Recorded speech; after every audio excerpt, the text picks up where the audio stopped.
کا deputy bureau chief Zaheer Abbas کی report کے مطابق additional I G Punjab Mirza Faran Baig کے وی این او D P O Jhelum Nasir Mahmood Bajwa کی زیر نگرانی D S P traffic Raza Hasnain Awan نے Fauji foundation school and college Jhelum cantt میں بھی بچوں اور بچیوں کے لیے ٹریفک قوانین کے بارے میں آگاہی سیشن کا انعقاد کیا۔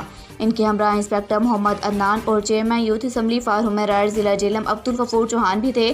معزز مہمانوں کی آمد پر پرنسپل ادارہ لیفٹیننٹ کرنل ریٹائرڈ طاہر اکرم اور سٹاف نے ان کا بھرپور استقبال کیا۔ ڈسٹرکٹ ٹریفک آفیسر رضا حسنین اوان نے بڑی خوبصورتی کے ساتھ بچیوں کو ہیلمٹ کی افادیت اور پتنگ بازی، ہوائی فائرنگ سے ہونے والے نقصانات سے آگاہ کیا۔ کالج کے بچوں کو ڈرائیونگ لائسنس اور لرنر بنانے کا مکمل طریقہ بھی سمجھایا گیا۔ ان کا مزید کہنا تھا کہ ٹریفک پولیس انتہائی مناسب فیس میں ڈرائیونگ اسکول کے اندر بچوں اور بچیوں کو 10 دن کی ٹریننگ دینے کے بعد لائسنس بنوانے میں بھی ان کی مکمل مدد اور رہنمائی کرتی ہے۔ اس کے علاوہ انہوں نے روڈ پر اپنی اور دوسروں کی جان کی حفاظت کو یقینی بنانے اور ایک دوسرے کے حقوق کا خیال رکھنے اور ٹریفک قوانین پر عمل کرنے کا لیکچر دیا۔ ٹریفک قوانین سے متعلق بچوں کے سوالات کے جوابات بھی دیے۔ آخر میں پرنسپل ادارہ لیفٹیننٹ کرنل ریٹائرڈ طاہر اکرم نے ڈی ایس پی ٹریفک رضا اوان کا شکریہ ادا کیا۔ اب تک کے لیے اتنا ہی۔ مزید خبروں کے اپڈیٹ کے لیے دیکھتے رہیں JRY نیوز۔